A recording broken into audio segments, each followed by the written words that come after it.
First ಕನ್ನಡಕ್ಕೆ ಸ್ವಾಗತ. ನಾನು ಉಮರ್ ಫಾರೂಕ್. ಕಾಂಟ್ರವರ್ಸಿ ಯತ್ನಾಳ ಬಿಡೋದಿಲ್ವೋ, ಕಾಂಟ್ರವರ್ಸಿನ ಬಿಡೋದಿಲ್ವೋ ಗೊತ್ತಿಲ್ಲ. ಆದರೆ ಯತ್ನಾಳ್ ಸಾಹೇಬರು ಮಾತ್ರ ಎಲ್ಲೂ ಬಿಲ್ಲದ ನಾಲ್ಗೆ ಇದೆ ಅಂತ ಕಾಂಟ್ರವರ್ಸಿಗೆ ಕಾಂಪಿಟೇಷನ್ ಕೊಟ್ಕೊಂಡು ಕಾಂಟ್ರವರ್ಸಿ ಕಿಂಗ್ ಆಗ್ತಾ ಇದ್ದಾರೆ. ಬಾಯಿಗೆ ಬಂದಿದ್ದನ್ನು ಮಾತಾಡ್ತಾನೆ ಇರ್ತಾರೆ. ಈಗ DCM DK ಶಿವಕುಮಾರ್ ಅವ್ರ ಬಗ್ಗೆ ಅತ್ಯಂತ ಕೀಳು ಮಟ್ಟದ ಪದ ಬಳಕೆ ಮಾಡಿದ್ದಾರೆ. ಇದರ ಬಗ್ಗೆ ಮಾತಾಡೋದಿದೆ, ಮಾತಾಡೋಣ. ಆದರೆ ಅದಕ್ಕೂ ಮೊದಲು ನೀವಿನ್ನೂ ನಮ್ಮ ಚಾನಲನ್ನು ಸಬ್ಸ್ಕ್ರೈಬ್ ಮಾಡಿಲ್ಲ ಅಂದರೆ ದಯವಿಟ್ಟು ಸಬ್ಸ್ಕ್ರೈಬ್ ಮಾಡ್ಕೊಳ್ಳಿ. ಹಾಗೆ ಈ ವಿಡಿಯೋವನ್ನು ಕೊನೆಯ ತನಕ ಮಿಸ್ ಮಾಡದೆ ನೋಡಿ.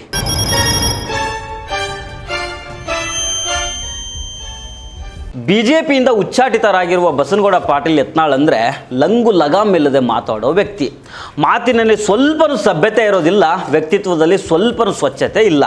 ಎಲುಬಿಲ್ಲದ ನಾಲ್ಗೆ ಇದೆ ಅಂತ ಮಾತಾಡಿದರೆ ಯಾರೇನು ಮಾಡ್ಕೊಳ್ತಾರೆ ಅನ್ನೋ ಅಹಂಕಾರದಿಂದ DCM DK ಶಿವಕುಮಾರ್ ವಿರುದ್ಧ ಒಂದು ಅಸಹ್ಯ ಪದ ಪ್ರಯೋಗ ಮಾಡಿದ್ದಾರೆ. ಸಾಂವಿಧಾನಿಕ ಹುದ್ದೆಯಲ್ಲಿರುವ DCM DK ಶಿವಕುಮಾರ್ ಅವರಿಗೆ ಅಯೋಗ್ಯ ನನ್ನ ಮಗನೇ ಅಂತ ಅವಮಾನ ಮಾಡಿ ಮಾತಾಡಿದ್ದಾರೆ. ಒಮ್ಮೆ ಕೇಳಿಸ್ಕೊಂಬಿಡಿ ಯತ್ನಾಳ್ ಏನು ಹೇಳಿದರು ಅಂತ. ವಿಧಾನಸಭೆ ಒಳಗೆ ಏನಂದ ನನಗೆ ಚಾಲೆಂಜ್ ಮಾಡ್ದ DK ಶಿವಕುಮಾರ್. ನನ್ನ ಪಕ್ಷ ಆಗಿದ್ರು 1 ಮಿನಿಟ್ನಾಗ ಹೊರಗೆ ಹಾಕ್ತಿದ್ದ ನಾನು. ಅಯೋಗ್ಯ ನನ್ನ ಮಗನ ನಿನ್ನ ಅಂತ ಅಯೋಗ್ಯನ ಪಕ್ಷಕ್ಕೆ ನಾ ಸೇರುವಂಥ ಅಯೋಗ್ಯ ಅಲ್ಲ ಅಂತ ಹೇಳೀನಿ. ಈ ಯತ್ನಾಳು ಇಷ್ಟೆಲ್ಲ ಮಾತಾಡಿದ್ರು ರಾಜ್ಯದಲ್ಲಿ ಕಾಂಗ್ರೆಸ್ ಸರ್ಕಾರ ಏನು ಮಾಡ್ತಿದೆ ಅನ್ನೋದು ನನ್ನ ಪ್ರಶ್ನೆ. ಜನಗಣತಿ ಶಿಕ್ಷಕರು ಮಾಡೋದು ಬೇಡ, ನಾವೇ ಮಾಡ್ತೀವಿ ಅಂತ ಸಿದ್ದರಾಮಯ್ಯ ಸರ್ಕಾರದ ಕ್ಯಾಬಿನೆಟ್ ಮಿನಿಸ್ಟರ್ಗಳು ಹೋಗಿದ್ರೇನೋ. ಮಕ್ಕಳಿಗೆ ಮೊಟ್ಟೆ ತಿನ್ನಿಸಿ ಹಾಲು ಕುಡಿಸೋ ಕೆಲಸವನ್ನು ಅಂಗನವಾಡಿ ಟೀಚರ್ಗಳು ಮಾಡೋದು ಬೇಡ, ಅದನ್ನು ನಾವೇ ಮಾಡಿಬಿಡ್ತೀವಿ ಅಂತ CM DCM ಡಿಸೈಡ್ ಮಾಡಿದಾರೇನೋ. ಅಲ್ಲ ರೀ, ಯತ್ನಾಳನ್ನು BJPಯಿಂದ ಕಿತ್ತು ಬಿಸಾಡಿರೋ ಒಬ್ಬ MLA ಬಾಯಿ ಬಂದಂಗೆ ಮಾತಾಡ್ತಾರೆ. ಸ್ಟೇಜ್ ಮೇಲೆ ಮೈಕ್ ಸಿಕ್ಕರೆ ಆ ಮಗ ಈ ಮಗ ಅಂತ ಕಿರ್ಚಾಡ್ತಾ ಇರ್ತಾರೆ. ಆದ್ರೂ ಈ ಸರ್ಕಾರಕ್ಕೆ ಯತ್ನಾಳನ್ನ ಮುಟ್ಟೋ ದಮ್ಮಿಲ್ಲ ಅಂದರೆ ಏನರ್ಥ ಸ್ವಾಮಿ? ಈ ಸರ್ಕಾರದ ಬೆನ್ನು ಮೂಳೆ ಬಿದ್ದೋಗಿದೆ ಅಂತ ನನಗನ್ಸುತ್ತೆ. ಹೌದು, ಕೊಚ್ಚೆಗೆ ಕಲ್ಲು ಎಸೆದು ರಾಡಿನ ಮೈ ಮೇಲೆ ಸಿಡಿಸ್ಕೊಳ್ಬಾರ್ದು, ಈ ಮಾತನ್ನು ಕೂಡ ನಾನು ಒಪ್ಕೊಳ್ತೇನೆ. ಆದರೆ ಆ ಕೊಚ್ಚೆನೇ ಮೆರೆದಾಡೋ ರೀತಿ ಆಗಬಾರ್ದಲ್ಲ. ಯತ್ನಾಳ್ಗೆ ಸಭ್ಯತೆ ಇಲ್ಲ, ಒಳ್ಳೆ ವ್ಯಕ್ತಿತ್ವ ಇಲ್ಲ ಅನ್ನೋದು ಅವರ ಮಾತಿನಿಂದಾನೇ ಇಡೀ ರಾಜ್ಯಕ್ಕೆ ಗೊತ್ತಾಗಿದೆ. ಇಲ್ಲ ಅಂತೇನಿಲ್ಲ, ಆದರೆ ಅವರ ಗಲೀಜು ಮಾತುಗಳನ್ನು ಎಲ್ಲಿ ತನಕ ಸಹಿಸ್ಕೊಂಡಿರೋದು. ಅಂದಂಗೆ ಈ ಯತ್ನಾಳು DK ಶಿವಕುಮಾರ್ಗೆ ಅಯೋಗ್ಯ ನನ್ನ ಮಗ ಅಂತ ಹೇಳಿರೋದು ವಿಜಯೇಂದ್ರ ವಿಚಾರದಲ್ಲಿ. ವಿಜಯೇಂದ್ರರಿಗೂ ಕಾಂಗ್ರೆಸ್ನವರ ನಡುವಿನ ಅಡ್ಜಸ್ಟ್ಮೆಂಟ್ ರಾಜಕಾರಣ ಇದೆ ಅಂತ ಎಲ್ರಿಗೂ ಗೊತ್ತೇ ಇದೆ ರೀ. ಅಡ್ಜಸ್ಟ್ಮೆಂಟ್ ಎಲ್ರಿ ಇಲ್ಲ. ಇದೇ ಯತ್ನಾಳ್ಗೆ ಬಿಜಾಪುರದ ಒಬ್ಬ ಪ್ರಭಾವಿ ಸಚಿವರ ಸಪೋರ್ಟ್ ಇಲ್ಲ ಅಂದಿದ್ರೆ ಈ ಯತ್ನಾಳು ಗೆಲ್ಲೋದಿಕ್ಕೂ ಸಾಧ್ಯ ಏನ್ರಿ? ನಿನಗೆ ನಾ ಸಪೋರ್ಟ್ ಮಾಡ್ತೀನಿ, ನನಗೆ ನೀನು ಸಪೋರ್ಟ್ ಮಾಡು, ಅಷ್ಟೇ ಇಲ್ಲಿ ಆಗೋದು. ಇಲ್ಲ ಅಂದರೆ ಯತ್ನಾಳ್ಗೆ ಠೇವಣಿ ಕೂಡ ಉಳಿಯೋದಿಲ್ಲ. ರಾಜಕಾರಣ ಗೊತ್ತಿರೋ ಎಲ್ರಿಗೂ ಅರ್ಥ ಆಗಿರೋ ಸತ್ಯ ಇದು. ಒಮ್ಮೆ ಕೇಳಿಸ್ಕೊಂಬನ್ನಿ ಯತ್ನಾಳ್ ಏನು ಹೇಳಿದರು ಅಂತ. ಯಾವ ಬಾಯಿ ಎಲೆಕ್ಷನ್ ಗೆದ್ದಾರ? ಯಾವ ಇಲೆಕ್ಷನ್ ಗೆದ್ದಾರ ಹೇಳ್ರಿ? ಒಂದರ ಇಲೆಕ್ಷನ್ ಗೆದ್ದಾರ? ಇಲ್ಲ. 25 ಇದ್ದ ಲೋಕಸಭಾ ಕ್ಷೇತ್ರಗಳು 17ಕ್ಕೆ ಬಂತು. ಇದೇ ಕೊಪ್ಪಳದಾಗ ಏನು ಡೀಲಿಂಗ್ ಮಾಡಿಕೊಂಡ್ರು? ಕೊಪ್ಪಳ ಗೆಲ್ಲುವಂಥ ಲೋಕಸಭೆ ಯಾಕೆ ಹೋಯ್ತು? ಇವರು ವ್ಯವಹಾರ BJPನ ಎಷ್ಟು ಮಣ್ಣು ಮಾಡು. ಇವತ್ತು ವಿಜೇಂದ್ರನೇ ಸ್ವತಃ ಕಾಂಗ್ರೆಸ್ ಕೊಟ್ಟ ಭಿಕ್ಷೆಯಿಂದ ಆರಿಸ್ಬಂದತ್ತೆ DK ಶಿವಕುಮಾರ್ ಹೇಳ್ಯಾರ. ಉತ್ತರ ಕೊಟ್ಟೇನಿ ವಿಜೇಂದ್ರ. ನನಗೂ ಹೇಳಕ್ಕೆ ಬಂದು DK ಶಿವಕುಮಾರ್, ನಿನ್ನಂಥ ನಾಲ್ಕು ಪಾರ್ಟಿಗೆ ಸೇರೋದಲ್ಲ, ಅಯೋಗ್ಯ ಮನೆ ಬಾ ನೀನು ತಾಕತ್ತಿದ್ರ ಅಂತ ಹೇಳೋಣ. ಯಾರೇ ಪಾರ್ಟಿ ಕರೀಲಿಲ್ಲ.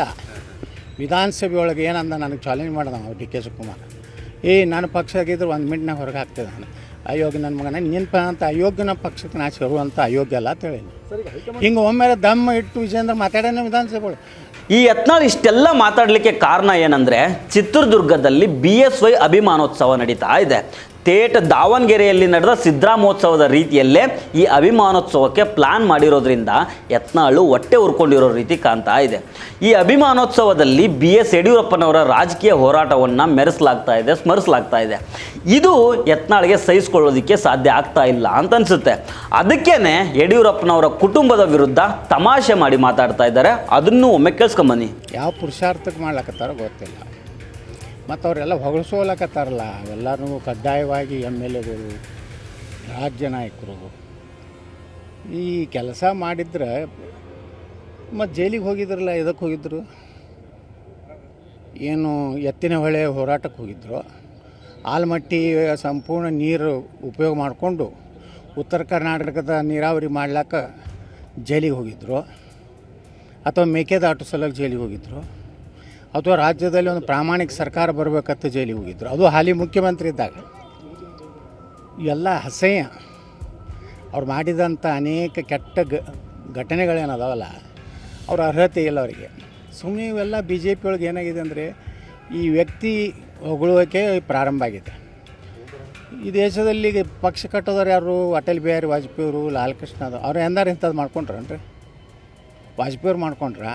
ಇವತ್ತು ಪಾಪ ಅದ್ವಾನಿಯವ್ರು ಈ ದೇಶದಲ್ಲಿ ಪಕ್ಷ ಕಟ್ಟೋದವ್ರು ಎರಡಿದ್ದಂಥ ಬಿ ಜೆ ಪಿಯನ್ನು ಇವತ್ತು ದೇಶದಲ್ಲಿ ಅಧಿಕಾರ ಬರಬೇಕಾದ್ರೆ ಮೂಲ ಫೌಂಡ್ರೆ ಲಾಲ್ ಕೃಷ್ಣ ಅದ್ವಾನಿ.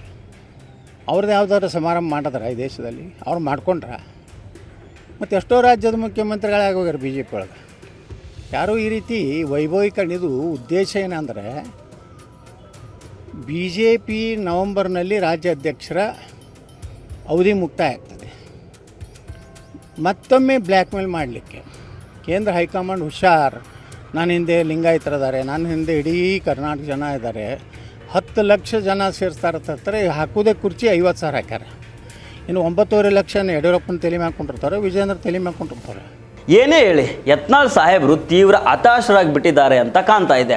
ಯಾರೂ ನಂಗೆ ಜೈ ಅಂತ ಇಲ್ವಲ್ಲ, ಯಾರೂ ಒಂದು ಹುಟ್ಟುಹಬ್ಬದ ವಿಶ್ ಕೂಡ ಮಾಡಲ್ವಲ್ಲ, ಈ ಯಡಿಯೂರಪ್ಪನಿಗೆ ನೋಡಿದರೆ ಉತ್ಸವನೇ ಮಾಡ್ತಾ ಇದ್ದಾರಲ್ಲ ಅಂತ ಈ ಯತ್ನಾಳು ಒಂಥರ ಕೈ ಇಸ್ಕೊಳ್ಳೋ ರೀತಿ ಕಾಣ್ತಾ ಇದೆ. ನನಗೂ ಚಾನ್ಸ್ ಸಿಕ್ಕಿದ್ದಿದ್ರೆ ಡಾನ್ಸ್ ಮಾಡಿಕೊಂಡು ಅವ್ರವನು ಇವ್ರವನು ಅಂತ ಒದರ್ಬೋದಿತ್ತಲ್ಲ ಅಂತ ಅದೇ ಸಂಕಟದಲ್ಲಿ ನಾಲಿಗೆಗೂ ಮೆದುಳಿಗೂ ಕನೆಕ್ಷನ್ ಇಲ್ಲದೆ ಇರೋ ರೀತಿ ಮಾತಾಡ್ತಾ ಇದ್ದಾರೆ. ಆ ಯತ್ನಾಳ್ರನ್ನ ಆ ದೇವರೇ ಕಾಪಾಡಬೇಕು.